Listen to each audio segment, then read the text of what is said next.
Hey, welcome to the Kingdoms Podcast. My name is Luke and I host this with my buddy Matt Ma. And our goal is to empower you to discover how your faith impacts culture for God's kingdom. To do that, we're sitting down with different men and women from all kinds of disciplines to uncover how they, through their ambitions and vocational skill set, make a difference in the lives of those around them. And so if this is helpful to you, we'd love it if you could like it, share it, and subscribe.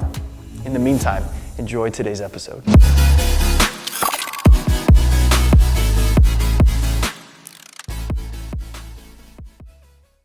Ike, I want to dive right in and just say, you're spearheading a conversation that I think is incredibly valuable. It's very vulnerable on a personal level for you.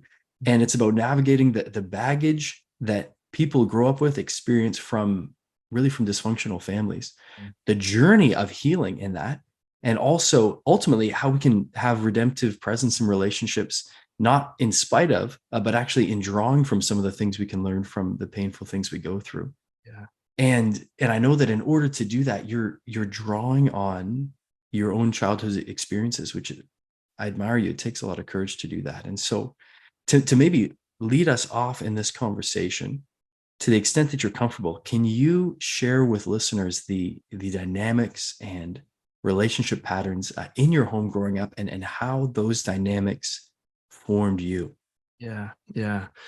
So to share a little bit of my family and our journey, my father was an alcoholic, or what we might say in more person-first language, someone who struggled with an alcohol use disorder. Yeah. And that was something that was true for all of my childhood. And as I grew up, came to understand on deeper levels the implications of that. Wow. My house was always fairly volatile in terms of just, going to bed at night. There's a lot of arguing in the house and those kinds of things. But at the same time, I think my mom really wanted to love my dad out of that. I think she really believed, based on my dad's story and his feeling of just not having been loved by his parents, that if she could just love him well enough, it would heal him of this. Wow. And so I think she really just tried to care for him and to love him well through all of that, and to not repeat what he felt like were cycles from his family in terms of being rejected by his parents. And so those were dynamics that were going on from a very early age for me. And then it began to reach a point, however, where my father was beginning to he would either drive under the influence of alcohol with us in the car as the kids. And at that point, it began to become something where my mom was like, okay, I can't allow my kids to be in that kind of situation. And so that led to them separating when I was sort of in middle school around that time. And my mom, I think, was really wrestling with questions of failure. Has she failed as a wife? Has she failed as a mother? All of those kinds of things where you kind of lead to put that on yourself, when in reality, that was very little under her control. Right.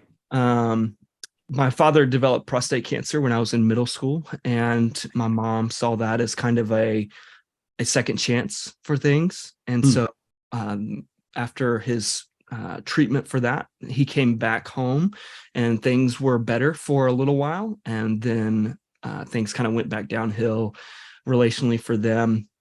And ultimately, they divorced when I was a senior in high school. And so some of the dynamics that were at play there, my father was not the kind of alcoholic that I ever saw like blackout. He was a pretty high functioning alcoholic. And so, went to work every day, got up, did what he was responsible for. And so I didn't see a lot of that side of it. It was more on the side of how it affected my mom, how it came out towards me and my siblings. And honestly, I did not really acknowledge to myself until the last couple of years that my father could be physically abusive. Wow. He was very harsh verbally. And yet I think when I thought of what abuse was, physical abuse, I thought, man, people had it a lot worse than I did. It was just harsh. But now being able to look back in retrospect and see things, for example, like my dad kicking me, as like, that is not acceptable. It doesn't matter And so being able to acknowledge that was really hard. I didn't want to even say that about my dad, much less kind of verbalize that, but realized I have to be able to do that in order to Hmm. work through some of the pain that I've experienced and the outcomes of that. And so those are some of the dynamics of our home growing up. Wow. Wow. Well, like as I said to you before we hit record, it takes a lot of courage and humility and constructive work and healing to just say what you shared in the last 3 minutes. Yeah. There's a lot of significance there. So thank you for doing that for the sake of building up the people who are listening, especially those whose stories run parallel with Yeah. yours. Yeah. And I wonder, in the midst of all that, like you talked about that place of your mom's love for your dad and wanting to love him towards health. And it even sounds like for you an element of just really care for your dad, like wanting to, in some instances, maybe not say this is how bad it actually was, probably from a posture of you really care about him. And I just wonder for people who they've just tuned in, they're just listening in, they're resonating a ton with what they're saying, and there's that part in their head or their heart that's saying, oh, like, don't be that hard, or it was just you, or people have it worse. Yeah. And there's the temptation to kind of duck out of this conversation. What would you be saying to those listeners who have leaned so heavily into loving someone in hopes that it would bring healing and it's not, and they actually need to hear what you're about to say as we continue? Yeah. So that's a really, really great point, because I think sometimes our love, especially for a parent, Hmm. can keep us from being honest about how difficult or complicated a relationship was, or the painful aspects of it, either because we're afraid of what it will mean for our relationship with them or their reputation or those kinds of things.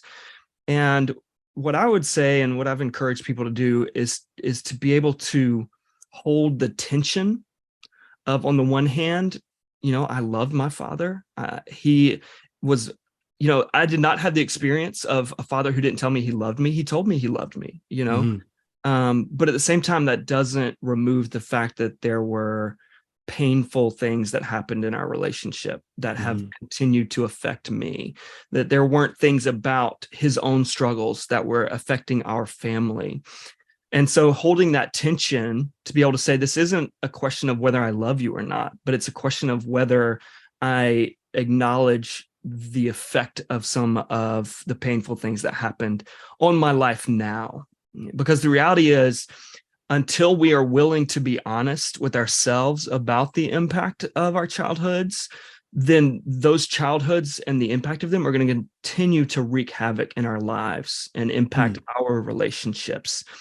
And so being able to do the work to say that this is not, even at this point, necessarily a commentary on my feelings for them.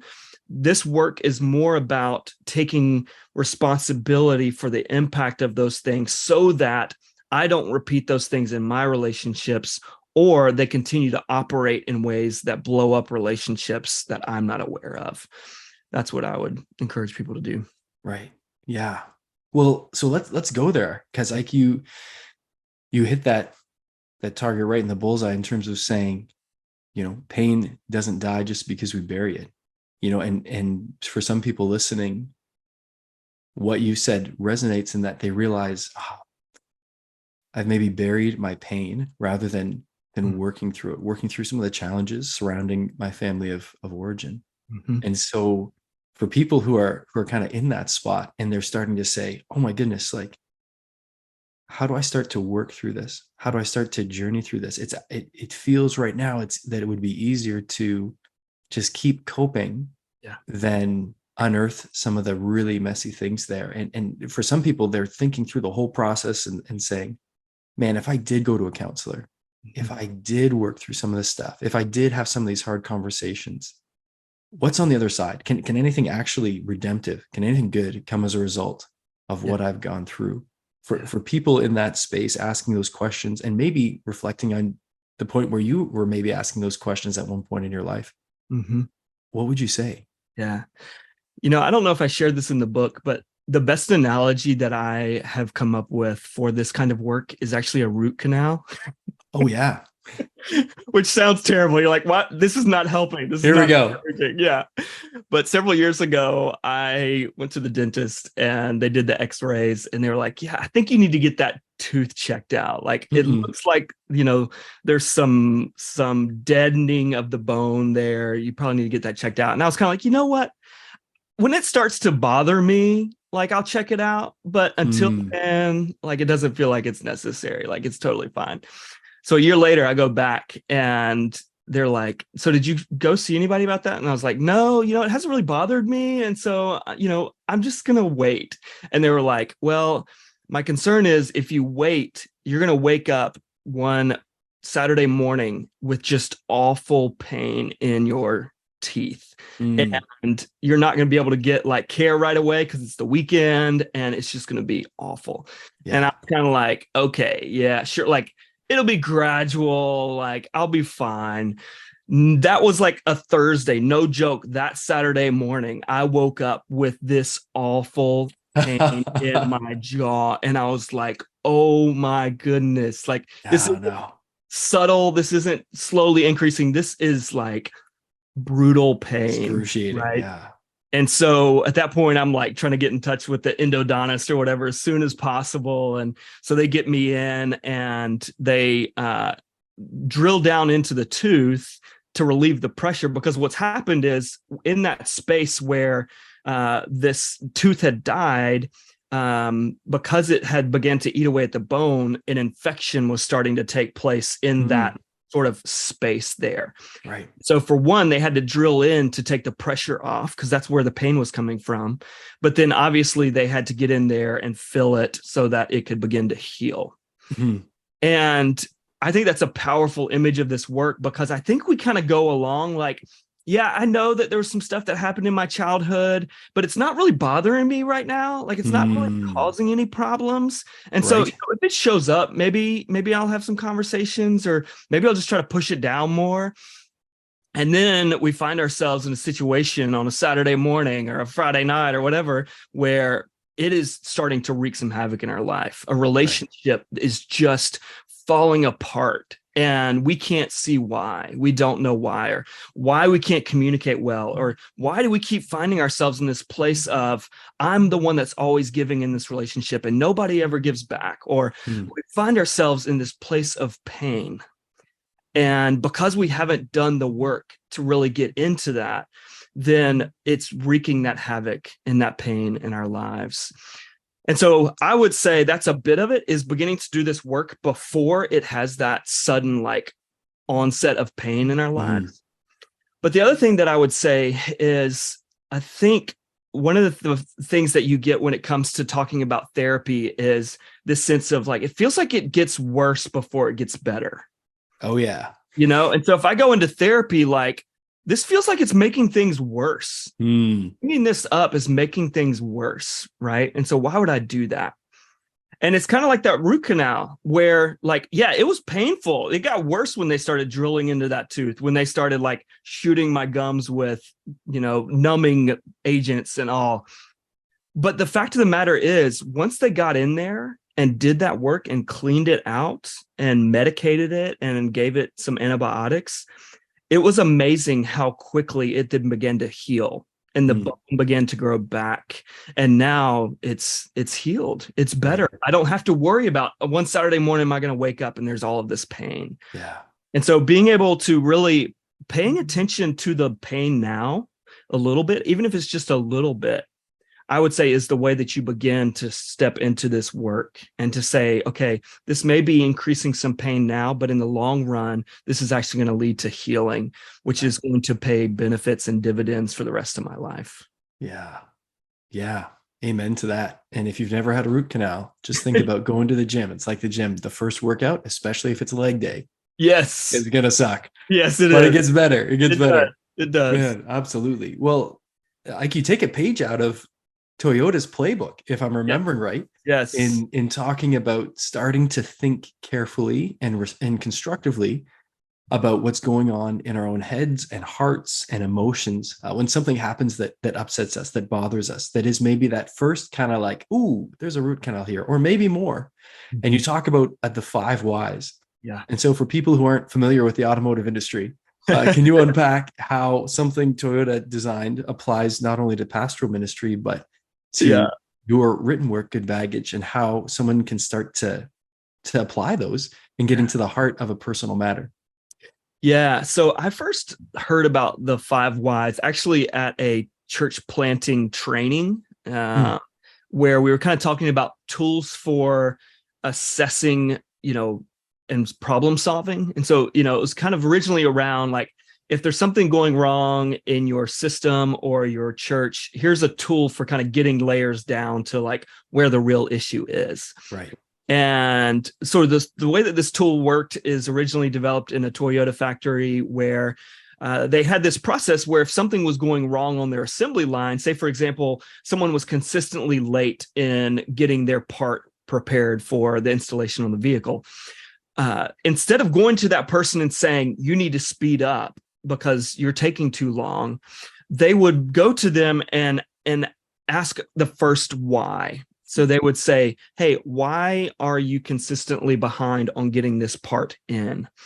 And they would probably say something like, well, the person who's preparing the part for me to put on is delayed in getting it to me.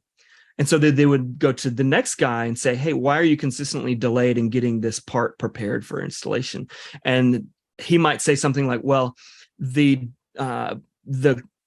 person doing the delivery of this item is consistently late. And so they go to the company in charge of delivering and they say, hey, why is this consistently late? And they might say, well, the company that produces this is consistently late. So you go to the company producing it and you say, hey, why is this item consistently late? And they might say something like, well, there's a shortage of raw materials. There is a shortage of manpower to develop it, whatever it may be. And so the theory is by the time you get to that 5th why, you've answered your first question, right? The first question was, why is this person consistently late in getting this part installed? And the answer is there's a shortage of materials. And so you can treat all day long the guy who is late getting the part in and tell him to go faster, and you can replace him with somebody else who might work faster. But at the end of the day, you're not dealing with the root cause. You're dealing with the symptom of something else. And so where this began to kind of change things for me is I began to realize things like, I am consistently anxious about preaching on Sunday. Why am I consistently anxious about preaching on Sunday? I'm not afraid of it. I'm not afraid of being on stage. I'm not afraid of, this. Where does that come from? And so I took a step and I said, well, I think I'm afraid of it because I'm afraid of it not being a good message. I'm afraid of it, not engaging people or being impressive in some way. And say, why am I, afraid of it not being impressive? Well, because when I think of a good preacher, I think of someone who is funny or dynamic or whatever, and I'm afraid of not being that. Well, why am I afraid of not being that? I'm afraid of not being that because I want to be amazing at this. Well, why do I want to be amazing at this? The root answer is because I find my value in being a good preacher. And if it turns out I'm a bad preacher, that means I'm finding my value in something I'm not good at. And then you're like, oh man, that's hard to say out loud, right? But you kind of get down several layers and you're able to say, okay, the reason I am anxious about preaching is because I'm afraid of what this is going to say about my identity and my value as a human if I'm not good at it. And so I could treat all day long like I'm anxious about going on stage or I'm fearful about not doing a great job. And so let me add some more jokes or let me make sure I'm doing more research or whatever, but I'm never going to deal with the root cause. And so I began to apply that to other emotions that I felt. When I was afraid of a conversation I've got to go have with somebody, or if I'm feeling really overwhelmed or whatever it may be, let's do what I call a 5 why now on kind of that thing. Let's go a few layers down to really deal with the issue versus treating symptoms. Yeah, right on. Well, they're not sponsoring us, but thank you, Toyota. We appreciate the wisdom. So for people tuning in who are wanting to not only implement that 5 whys tool, but resonating with what you said, you talk a lot about starting to be able to accurately discover, recognize those patterns, those cycles, that actually really sabotage relationship. And I know you talk about codependency, Mhm. approval seeking, and deception. There's probably more, but I'm sure those are the core ones. Yeah. And so could you maybe from like 25,000 feet highlight one, like this is how these patterns, these cycles show up in our lives, Mhm. so that people who are listening can start to say, oh, maybe I'm caught in approval seeking, or, fill in the blank. How do we start to recognize those cycles so that Yeah. we can start to own them and heal from them? So the first step, and this kind of goes along with the 5 whys, is just beginning to notice what emotions you experience consistently, Mm, or what feelings you have consistently. So if you find yourself consistently angry about your interactions with this person, or it doesn't matter which person you're talking to, you find yourself angry, then you need to begin to investigate that and say, why am I consistently angry about this? Because essentially what I'm doing in that moment is if I don't begin to ask those questions, then I'm just going to go through life assuming that everybody else is making me angry and I am mm, completely subject to everyone else's control over my emotions, mm, until I'm willing to do the work to say, okay, why am I consistently angry? Or why am I consistently tense when I go into this conversation? Or, why does my spouse consistently make me feel this way? Like, why do I leave a conversation feeling this way? mm, And just beginning to pay attention to those things as sort of a first step, as a way then to begin stepping into this work and maybe asking some 5 whys.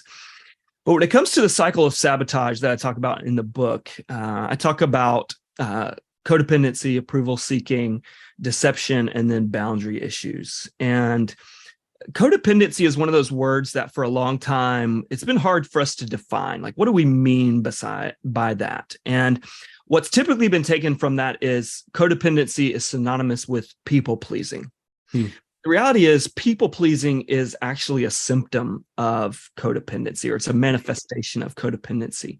One of the best definitions that I've heard of codependency is by a person named T.N. Dayton. And he says that codependency is a trauma-induced loss of self. And what he means wow. by that is it is a it is the result of having experienced some trauma in which you had to become a certain kind of person in order to survive that, or to make your way through that. So, for example, in my story, my father struggling with alcohol abuse, in order to survive that as a child, I had to act in certain ways that appeased his emotions. Mm, Right. And so in that work, I had to essentially become someone else other than I felt like it was appropriate to be. mm, And so, I couldn't express my honest feelings because they might be responded to harshly or with right. anger. I Mm, couldn't defend myself because self-defense, if I pushed back on something he said, might mean harm for me in some way. And so I had to become somebody else in order to survive that experience. And so what happens is when we get out of that context of that trauma, we don't know who we are apart from the role that we played in that. mm, And so even though I had professors, say in college or graduate school, who were not my father, who did not treat me as my father, I still interacted with them on the basis of that because that's what I thought was okay in terms of our interaction. I didn't know A, who I was, or B, that it would be okay to be who I am. And so people pleasing then becomes an easy way for us to figure out, okay, I don't know who I am, but I know who I need to be to keep you happy. mm. Right.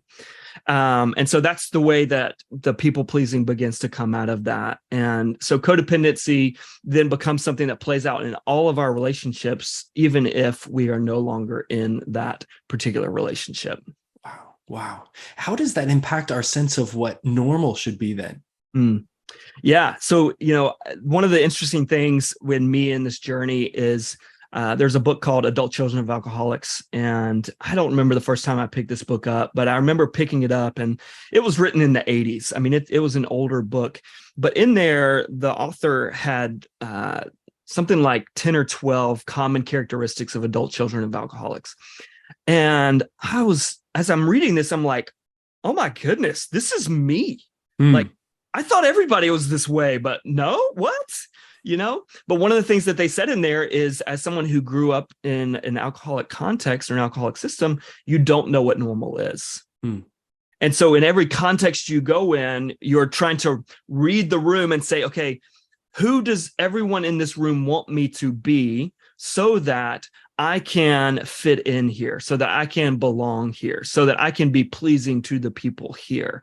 And so because we don't know what normal is, we're always trying to determine what is normal here and how do I fit that mold. Yeah. It's big.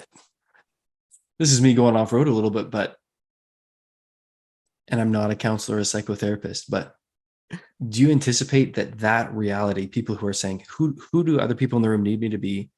What does it look like for them to perceive that I'm showing love?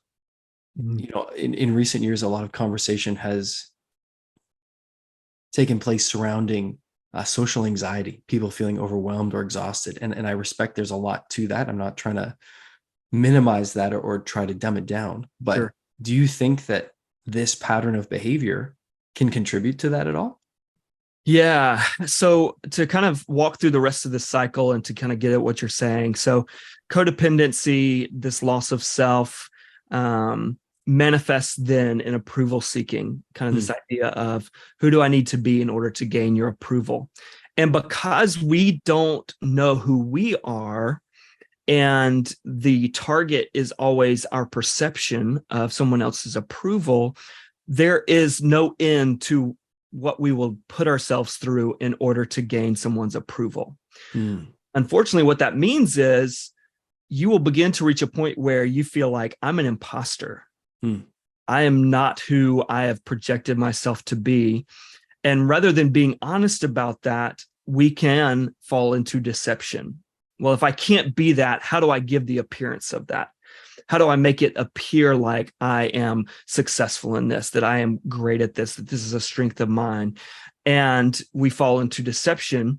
And all the while, because of this codependency, we lack the ability to have the boundaries for ourselves and for others that would actually help us to break this cycle. So, what I mean by that is, when it comes to this idea of loving others around us, because we gauge love based on what will feel like love to them, mm, combined with the fact that we lack the respect for ourselves to set boundaries, mhm, we end up doing all kinds of things because, well, this is what will feel loving to them, even if it means disrespect to myself. mm, And so I think I subtitled the section on boundary issues, isn't it selfish to respect yourself?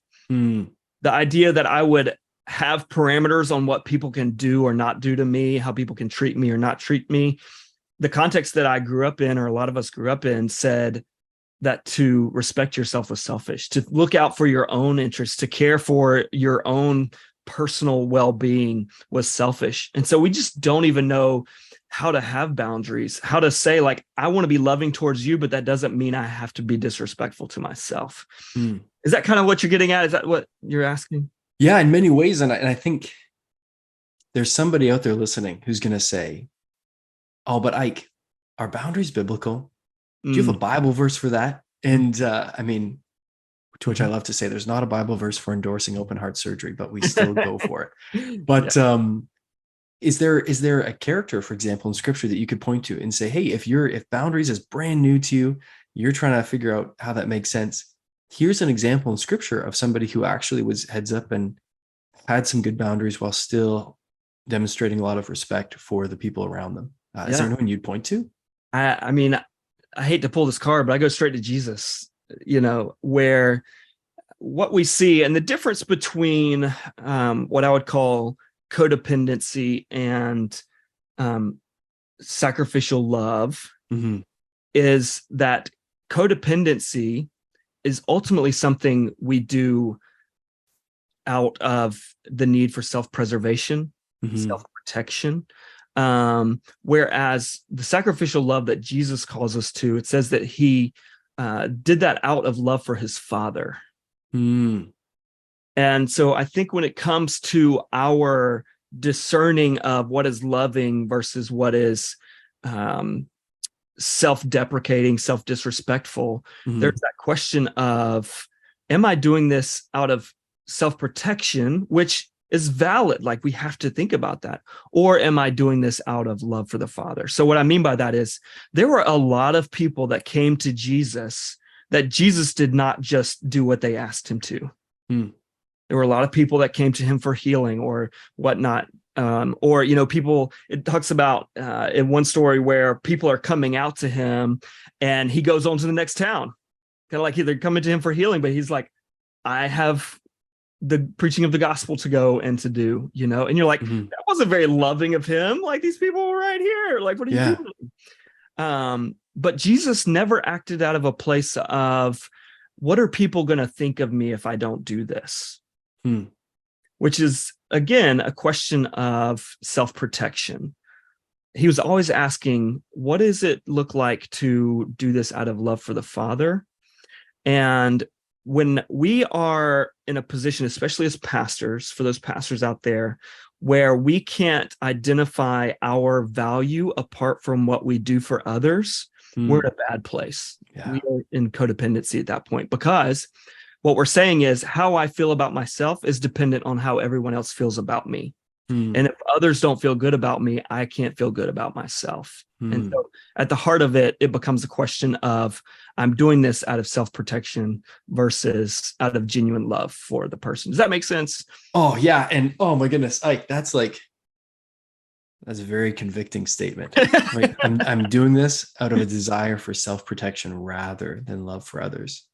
And let me be clear. I want to be clear. That is not a judgmental statement. No. Some of these kinds of things can feel very judgmental, but I want it to be heard as a liberating statement. Right. That when I do something, I want it to be done because I love this person, not because I feel manipulated into doing it, or because I'm afraid of the consequences of not doing it, or what it will mean for our relationship if I don't do it. That is a prison. And so being able to acknowledge, okay, I can choose not to do this, to have some boundaries, and that doesn't call into question my value as a human being. Or it doesn't make their suggestion that I should be doing this legitimate just because I don't do it. And so being able to pull those things apart really is liberating. Yeah, absolutely. Yeah, boundaries for protecting what's mine and respecting what's theirs. So you've touched on the language of boundaries, and you're welcome to draw on that going forward as well. But I know that one of the really encouraging aspects of your work, Ike, is that you talk about the ways in which people who have made that journey through a dysfunctional childhood and who today are asking that question, how can anything good come out of this?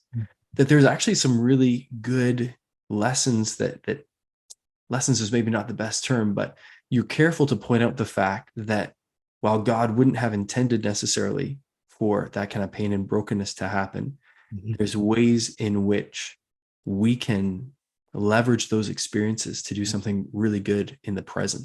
And I know there's a lot of different things you touch on. And one of the things you highlighted that resonated a lot with me was the whole concept of loyalty, loyalty in relationships. And so could you speak to that reality of saying, well, here's how maybe your understanding of loyalty in a dysfunctional home needed to grow and change, but here's now how that ability to be loyal can actually be redeemed and serve as good baggage in adulthood. Yeah. So let me kind of flesh out a little bit of how I came to this and then kind of go into that. So where this idea came from actually was originally developed as I was thinking about my leadership as a pastor. I, during the pandemic, just began to feel like there was nothing I could do to make our people happy. That, and I think every pastor identifies with this during that season. Honestly, every leader who had to make decisions for other people felt this, where it didn't matter what decision I made, somebody was going to be upset. Right. Because people were polarized, whether it was around issues of race or around issues of vaccines or masks or, whatever it may be. And I just found myself crushed by this inability to keep the people around me content and happy in our church. And as I began to unpack that, I began to realize that my codependency with my father, meaning my need to keep him content and appeased for my own safety, had become something that I just transferred to my whole congregation. And that really what is behind codependency, well, though we think of it as something I do for others, is ultimately my attempt through my words and actions to manage others' emotions. What you're doing. And I realized that's what I was trying to do with my entire church, was manage everyone's emotions. And I had to begin to do the work to say, okay, first of all, that's not possible. But second of all, it's not good. It's not healthy. And so what are the things that I need to do some personal work in? And I realized that one of the things that I would often do when it came to sort of appeasing people is I would try to read people. I would try to read their faces, read their emotions, read their actions, read their tone of their voice, and try to discern, okay, where are we right now? Are we okay? Are we good? Are you upset about something? If you're upset, how do I discern what you're upset about? And so what that left me doing was then guessing, okay, how do I fix this? How do I resolve this? And I realized, ultimately, I can't read people's minds as much as I would like to think that I could. I cannot read people's minds. And so what I was doing was I was making all kinds of problems that were not mine. So they may make a face as they come into church on Sunday in my direction, but it's because they just had an argument with their spouse, on the way here, or they're having a really hard time at work, or they're not feeling good, and so that was kind of the baggage of what happened with my father. Is you would go into a room and you would be reading the room to determine, okay, what's the climate in the room? What's his mood? Is he upset? Is he angry? Is he happy? Is he gonna fuss at me? Is he going to give me a hug? Like, what is the climate in the room, and what do I need to do to make things okay? The good in that is I got really good at reading people, right? You can read emotions. You can read the climate of a room. The way that works out negatively is when you then try to control people with that information. And so when I talk about good baggage, what I'm saying there is not that this thing happened and therefore this is why your relationship is going to be good now.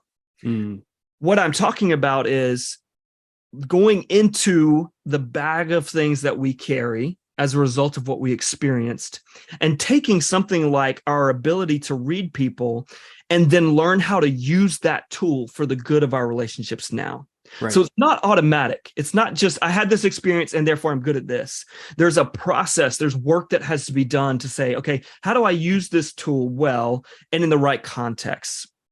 So to get to the question then of loyalty, for me, and I think for a lot of people, kind of going back to the question you asked earlier, it feels like being disloyal to acknowledge that maybe a parent did not treat me well as a child, or that there were some painful things. And so there's this unspoken demand for loyalty that we give without critical reflection on it. Right. And so this idea of loyalty to, say, my family of origin, to protect the reputation, to honor the family, or it might be something that we saw on display when maybe a parent who struggled with a substance use disorder was not able to go to work for the day, but the other parent kind of lied on their behalf to their when they called. It was deception in the interest of loyalty to this person. I want to honor them. And so we're kind of taught to give loyalty regardless of whether it was deserved, whether it was right to do so, whether they should have our loyalty or not. And so as adults now, we find ourselves loyal in all kinds of relationships with people that don't deserve it. And people who haven't earned it. But that is our default. And that can be for very good reasons. It can be for reasons such as, well, I know that this relationship isn't the best for me, but what happens if I leave this relationship and now I don't have anyone? What if I'm in a worse off position? And so I'm going to stay loyal to this person because what's out there could be worse. And so what I talk about in the book then is this loyalty, this desire to pour yourself into another person, to be devoted to somebody in itself is a really, really good thing. Mm. What we've got to learn is, how do we first do the work to make sure we're offering that gift to the right people? Right. People who deserve it, people who have earned it, and to have the self-respect to withdraw it when somebody is beginning to break that loyalty. Right. Right. Thank you for that. I can thank you for that context you've given as well, right? Because it can be hard to discern what's in the mixed bag of experiences we grow up with, but it's also really, for me, hope-filled, I think, to look at those experiences and say, wow, this is how I've grown and have a lot of good loyalty to offer in relationship. And to touch on another one of those elements that you write about is, well, touching on the romantic relationship front, which I feel like is one of those topics that there's always somebody that wants to explore that one. Absolutely. Yeah. But a lot of people, and some people listening, whether they're single or married or dating, like many could say, yeah, I've experienced a lot of drama in romantic relationship, maybe my current relationship, maybe my past relationships. And they've never made the connection that it could have implications or connections to their family of origin. And yet you seem to be saying, you know what, even if you didn't see a healthy marital relationship, or even if you didn't observe healthy dating patterns, or even if you, to this point in your life, haven't had the most healthy romantic relationships, there's actually things you can look back on and say, oh, in the right context, through some healing, this can actually allow me to show up well and have actually enjoy really fulfilling love and dating and marriage. Can you touch on what it looks like to look on what has once been drama filled, Yeah. and to see that become really healthy, specifically in romantic relationships? Yeah. So for those of us that grew up in difficult childhood homes, and especially the relationship between the parents was really hard, I think with so many of these things, we respond in polarizing ways. So, for example, one of the things that in this book, Adult Children of Alcoholics, they talk about is adult children of alcoholics either respond by being super responsible or super irresponsible. And you're kind of like, why are these polarizing responses? Like, wouldn't everybody respond to that the same way? And there's all kinds of reasons to go into that. But I think the similar thing happens when it comes to romantic relationships, where some of us respond to the brokenness of our parents' relationship by saying, well, you know what? I'm not going to let that happen in my relationship. And so I'm going to do everything possible to have the best, like, long-term, like, it doesn't matter what I've got to sacrifice. Our relationship will never be like that. And then others who respond with, I'm just never going to have a relationship. Like, I'm just going to avoid that altogether. Like, I'm not going to get married. I'm not going to, like, we're just not going to go there. Right. And both of those are in themselves not best responses, right? I mean, you're making decisions on your own relationships based on a relationship you saw versus, what do I really want for myself, for my relationship? And so for my story, it took a long time for me to get to a point of acknowledging this to myself, but in high school in particular, and even maybe a little bit before that, I kind of went from one relationship to the next, where they would be longer term relationships. I mean, this is absurd for me to say out loud, but like, my first relationship in like 6th grade was like over a year long. Which is a lot for a 6th grader. Yes. Right. And so, but then out of that relationship, right into another one, and then another one, and they were all pretty long-term relationships. And I look back on that and I'm like, I think I can see now that a lot of that was an attempt to say, I'm different than my parents. Wow. I'm not going to let this relationship fail. I am not my father in a relationship, And so I was trying to fix my fears about my own ability to be in a relationship that I got from my parents now with my own relationships. And so the first thing that it does in terms of things is it leads us to see our relationships not as a mutual exchange of affection, but more as, you are the person through whom I will fix the problems of my childhood. And that leads to all kinds of challenges in a relationship, from staying loyal to somebody who doesn't deserve it, staying in a relationship that's not safe or healthy for us, looking past all kinds of red flags in dating relationships, right? Like in dating relationships, things happen and all of your friends around you are like, you should not be with this guy, or you should Right. not be with this girl. And it's clear to everyone but yourself. And that's understandable. There's things that you are trying to fix in that relationship that ultimately are not about that relationship. Mm. Sometimes, not always. And so it can lead to all of these uh, self-sabotaging, relationship sabotaging behaviors that we don't know how to break out of. Mm. Wow. So in the midst of that, what are then the really good redemptive things we can say? Well, if we've got a track record of drama-filled romantic relationships, Mm-hmm. what are the things we can leverage from that to say, this is what really good and now healthy romantic relationships look like? Yeah.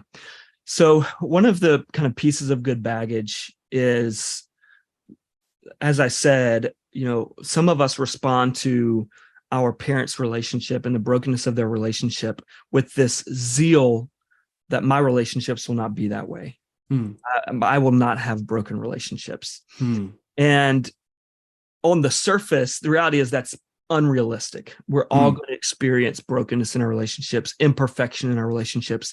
But the heart of that passion to see our relationships go differently than our parents, is a good thing. It is Hmm. something that can drive us to do work that maybe our parents or a parent wasn't willing to do. And so one of the stories that I share in the book is, I think my father was aware of his sickness and his misuse of alcohol, but countered with that was what I think he saw as the embarrassment or Hmm. the hit to his pride of seeking out help Right.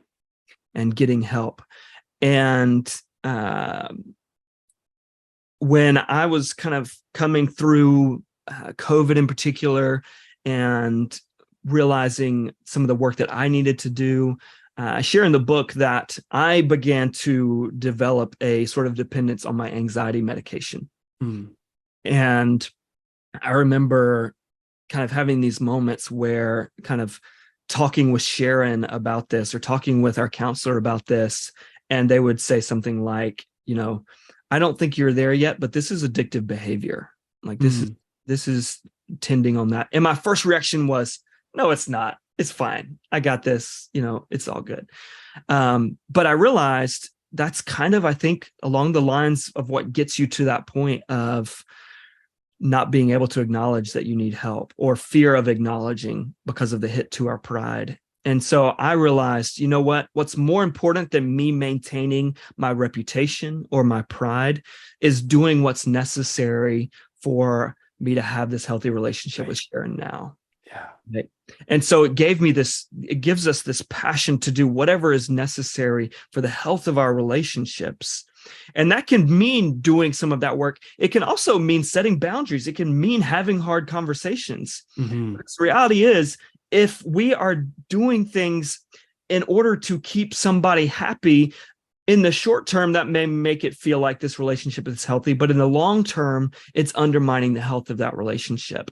And so it also means saying, you know what, this is going to be hard. I don't want to have this conversation, but the end result that I want is a healthy relationship. And so I've got to have this hard conversation. Yeah. And so that Yeah. zeal for a healthy relationship, I think, is one of the good things that comes out of that. Yeah. Beautiful. Thanks, man. And thank you for being willing to zero in on that. Yeah. I wonder, Ike, as we kind of come to the close of our time together, so much of what you said draws in such good ways on research, great insights from men and women who have poured their life's work into saying, how can we pursue healing? How can we pursue relational wholeness? And the grander narrative I hear underneath all that is the reality of the gospel, of a God inviting us out of brokenness, back into reunion with him, into right relationship with him. Mhm. And so as we conclude our conversation together, could you just speak to the ways in which, especially for listeners, you would want to invite them into understanding how everything we've talked about today, it not only makes sense in light of the gospel, but how the gospel brings both the hope and the motivation Mhm. to pursue healing. Yeah. So a lot of this work, and I kind of hinted at this earlier, but a lot of this work depends on us being able to be honest with ourselves about things going on in our hearts and minds without being judgmental towards ourselves. Hmm. So, what I mean by that is, I think there has been a tendency to say, um, I consistently find myself angry at this person or at my spouse or at my kids. And I just shouldn't be that way. I just shouldn't be angry. The Bible says, don't let sun go down on your anger. Do not give the devil a foothold, and so I just need to not do that. And that, though on the surface may be true, until we're willing to look at that and say, okay, setting aside the should or should not of this, what underneath this makes it so hard for me to not be angry, to not respond well to this? What is this pulling up for me? And the way that connects to the gospel is in a couple of ways. First of all, when we approach ourselves from the standpoint of self-judgment, we have forgotten the gospel, meaning all judgment and condemnation has been removed through what Christ did and accomplished for us on the cross. And so what we're doing in that moment, though it may feel like I am doing an assessment work of kind of what needs to change in my life, the judgment piece, I think there's a place for assessment, but the judgment piece is the voice of the accuser accusing us, judging us, condemning us in our own voice. And so that keeps us from being able to do the deeper work of saying, okay, what's really going on a few layers down that makes this difficult for me to deal with? And often, maybe not often, but I think often, we find that what is at the core of that is not always just this pure desire for disobedience, that I just want to disobey God. I just want to be a rebel towards God. But there's pain. There's some kind of pain down there that is hurting. And the gospel, yes, is about what Christ suffered to pay for the cost of our sins. But also what Jesus was doing is bringing us healing, and to say that not everything that in us needs punishing. So some of what needs to be done in us is brokenness that needs healing. And think about God's creation and the fall. Yes, it created this resistance to God, this self-reliance, this pride, but it also was the breaking of creation. And a part of the gospel is also God's healing of his creation. Right. Which includes the brokenness that exists in me. And so God wants to come in now that the condemnation has been removed and say, let's look at these areas of pain. And with the work of the Holy Spirit, let's go deeper into this and say, what work needs to be done? Because there is no longer condemnation. We can be honest with ourselves about the pain that we're feeling without fear of shame and judgment. And so that's a bit of that for me. Yeah, amen to that. And to recognize that it's the God who brings life from death in the spaces that are broken and need to be mended. Yeah, that's the thing for me. I've always loved the image of Jesus as the great physician in that language. But I think when it comes to language of sin, we tend to think of the judge and forget that sin is also something that needs healing. I mean, Jesus says, that it's not the well who need a doctor, but the sick. And he's talking about those who culture would say are sinful. But the root issue is not they need to be condemned and judged. The root issue is they need to be healed by the great physician. Yeah. Hey, amen to that. Well, Ike, I'm really grateful for you, grateful for the work you've done in writing Good Baggage. Excited for that to be released this week, and would love for listeners to be able to pick up a copy. So for people who are saying, we want to learn more about Ike and his ministry, we want to connect with him online, we want to pick up a copy of Good Baggage and go deeper than what this conversation has allowed us to get in our 1 hour together. Where can people do that? Yeah. So social media, I am at Ike F. Miller, Instagram, Twitter. My website is ikemiller.com.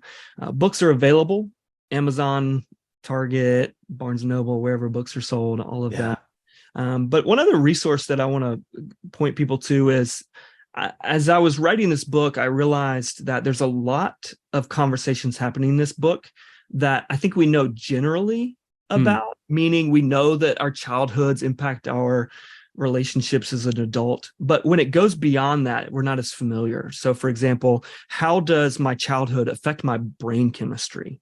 Or Right. what is the relationship between therapy and God's healing in my life, Hmm. between a therapist and the work of the Holy Spirit, those kinds of things.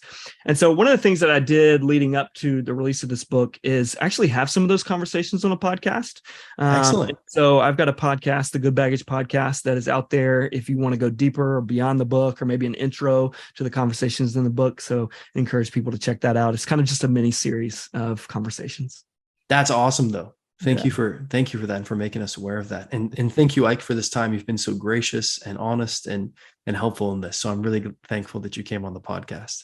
Awesome. Thanks, Luke. This has been so fun. I really appreciate you inviting me on and just having a really, really meaningful conversation. Hey, my pleasure, man. Thank you.